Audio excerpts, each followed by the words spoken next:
अस्सलाम वालेकुम दोस्तों, मेरा नाम है गुलाम फरीद। आज मैं आपको बड़ा गीज़र रिपेयर करना सिखाऊंगा। उसका थर्मोस्टेट, अगर आप गीज़र को ऑन करते हैं और वो गीज़र ऑटोमेटिकली ऑफ हो जाता है 30 मिनट बाद, 5 मिनट बाद, 10 मिनट बाद या 1 मिनट बाद। जब भी आप गीज़र को ऑन करते हैं इसी तरह ही आपको करना पड़ता है। 1.5 मिनट बाद वो ऑफ हो जाता है ऑटोमेटिकली, 5 मिनट बाद वो ऑफ हो जाता है, पानी को गर्म भी नहीं करता। इस मसले के बारे में आज हम बात करेंगे। और एक कमेंट साहब के बार बार आ रहे थे, सर पुश बटन जो होता है जिससे आप गैस को, बड़े बर्नल को ऑन ऑफ करते हैं, वो टाइट हो गया, हार्ड हो गया, उसकी वर्किंग नहीं हो रही। वो भी मैं इस वीडियो में आपको दिखाऊंगा। और जो पायलट बटन होता है ऊपर वाला जिसे आप प्रेस करके आग लगाते हैं, वो बटन अगर आपका ख़राब हो गया या उसका स्प्रिंग टूट गया या लूज़ हो गया, उसे बाहर कैसे निकाल के चेंज करेंगे, वो भी मैं इस वीडियो में आपको सिखाऊंगा। और बाकी जो मसले मैंने पहले सिखाए हुए हैं वो ये है कि अगर आप गीज़र को आग लगाते हैं तो पुश बटन दबा के आग लगाने के बाद जब आप 30 सेकंड बाद या 1 मिनट बाद पुश बटन को, पैलेट पैलेट वाले बटन को छोड़ते हैं तो ऑटोमेटिकली आग बुझ जाती है। फिर दोबारा आग लगाते हैं, वो पायलट की आग एक जगह पे नहीं रुक रही। तो आपने वायर चेंज करनी है। वायर चेंज करके आपके मसले का हल हो जाएगा। लेफ़्ट साइड वाली थर्मोस्टेट पे वायर होती है जिसे करंट वायर बोलते हैं, वो वायर आपने चेंज करनी है, आपके मसले का हल हो जाएगा। अगर फिर भी अगर आप आग लगाते हैं 30 सेकंड बाद या 1 मिनट बाद छोड़ते हैं तो फिर भी वो पायलट की आग एक जगह नहीं रुक रही, छोड़ते ही बुझ जाती है, तो आपने उसके ऊपर सेल होता है, वो सेल चेंज करना है। सेल भी कैसे चेंज करते हैं वो भी मैंने बताया हुआ है। और एक मसला ये है कि अगर आप गीज़र को आग लगाते हैं और आग लगाने के बाद 30 सेकंड 1 मिनट बाद छोड़ते हैं तो पायलट की आग रुक जाती है, ऑन रहती है। बड़े बर्नर को ऑन करते हैं वो भी ऑन हो जाता है। वो ऑफ तकरीबन 30 सेकंड बाद या 5 मिनट बाद, 1.5 मिनट बाद, टाइम जो डिफरेंट डिफरेंट होते हैं, किसी भी वक्त वो ऑफ हो जाता है ऑटोमेटिकली। लेकिन पानी भी गर्म नहीं मिला होता आपको, वो ऑटोमेटिकली ट्रिप कर जाता है। उसकी रिपेयरिंग जो है मैंने पहले दी हुई है, लेकिन मैं फिर भी आपको इस वीडियो में सिखा देता हूँ थोड़ा सा। जो पायलट की वायर होती है जिसे करंट वायर बोलते हैं, उसको जो नीचे पायलट की आग लगी होती है वो करंट वायर के ऊपर अच्छे तरीके से नहीं लग रही होती, क्योंकि वो वायर के ऊपर हीट अप हो रहा होता है। जब हीट अप होता रहेगा तो वो आग रुकी रहेगी। जब वो जो आग है वो किसी और तरफ चली जाएगी या हीट कम हो रही है तो उस वक्त भी गीज़र ऑटोमेटिकली ऑफ हो जाता है, हीट ना मिलने की वजह से। ये 30 सेकंड बाद भी ऑटोमेटिकली ऑफ हो जाता है इस वजह से। या आपका सेल ख़राब हो उस वक्त भी ये मसला बन जाता है। या तीसरा मसला ये भी होता है, करंट वायर जो आपने लगाई हुई है, जो सेल के साथ ज्वाइन की है आपने, वो नट अटैच किया होता है, वो नट थोड़ा सा लूज़ रह जाए, सेल के साथ अटैच ना हो, उस वक्त भी ये मसला बनता है। आपका गीज़र ऑन हो के अच्छे तरीके से वर्किंग करते हुए 2-3 मिनट बाद ऑफ हो जाता है। उस वक्त भी आपने वो नोज़ल के नीचे जो सेल होता है उसके नीचे नट होता है, नट के और नोज़ल के सेंटर में आपने थोड़ा सा धागा लगा देना, ताकि जब आप टाइट करें तो वो सेल के साथ ही टाइट हो जाए, फिक्स हो जाए, ऊपर तक ज्वाइंट हो जाए।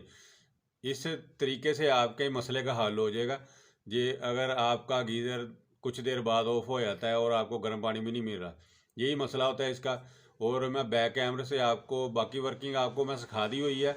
आप चैनल का विज़िट करके वहाँ पे सीख सकते हैं जो भी आपके गीज़र का मसला है। इस वीडियो में मैं आपको पुश बटन और पायलट बटन जो है वो रिपेयर करना सिखाऊंगा, उसे बाहर निकाल के दिखाऊंगा कैसे ओपन करेंगे और कैसे उसे चेंज करेंगे। अगर वीडियो अच्छी लगी तो लाइक ज़रूर करके जाना, साथ चैनल को सब्सक्राइब कर लेना। अगर आपका कोई और मसला है तो मुझे कमेंट बॉक्स में पूछ सकते हैं, मैं आपको डेली होमवर्क सिखा रहा हूँ। चलें अब हम वर्किंग की तरफ जाते हैं। दोस्तों ये वाला गीज़र है, इसकी रिपेयरिंग मैं आपको सिखाऊंगा। ये इस गीज़र का भी वही मसला था, तकरीबन अच्छे तरीके से पायलट को आग लग जाती थी, बड़ा बर्नल भी ऑन हो जाता था, तकरीबन 2-3 मिनट बाद ऑटोमेटिकली ऑफ हो जाता था बगैर टेम्परेचर किए।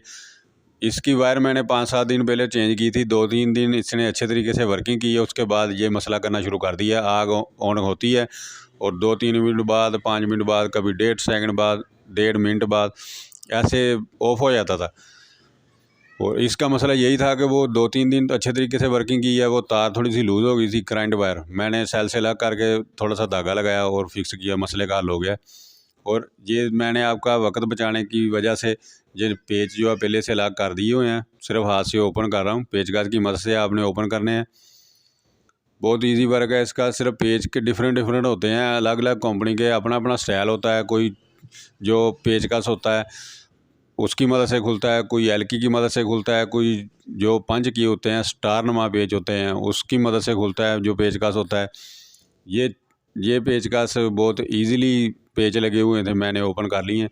और इसके ऊपर स्प्रिंग होता है, साथ ये होता है, ये खुश्क हो जाता है जब टेम्परेचर की मदद से, सूर्य की रोशनी की वजह से ये खुश्क हो जाता है। जिसके चारों तरफ ग्रीस वगैरह लगी होती है वो हार्ड हो जाए, उस वजह से भी ये हार्ड हो जाता है। ये मसला आपका बार बार आ रहा था, आपके बार बार घुमस आ रहे थे, इसलिए मैं आपके लिए वीडियो बना रहा हूँ ताकि आप थर्मोस्टेट को मुकम्मल रिपेयर कर सकें।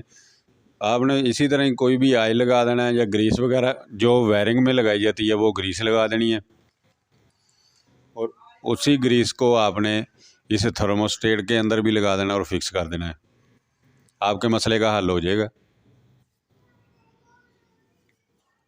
अगर क्लीन कर लेंगे, मैंने क्लीन नहीं किया, क्लीन किए बगैर ही ऊपर ऑयल लगा दी है, आप बेहतर है कि इसे क्लीन कर लें किसी कपड़े की मदद से, इसे भी अच्छे तरीके से साफ़ कर लें, दूसरे जो अंदर वाला हिस्सा है उसे भी अच्छे तरीके से क्लीन कर लें।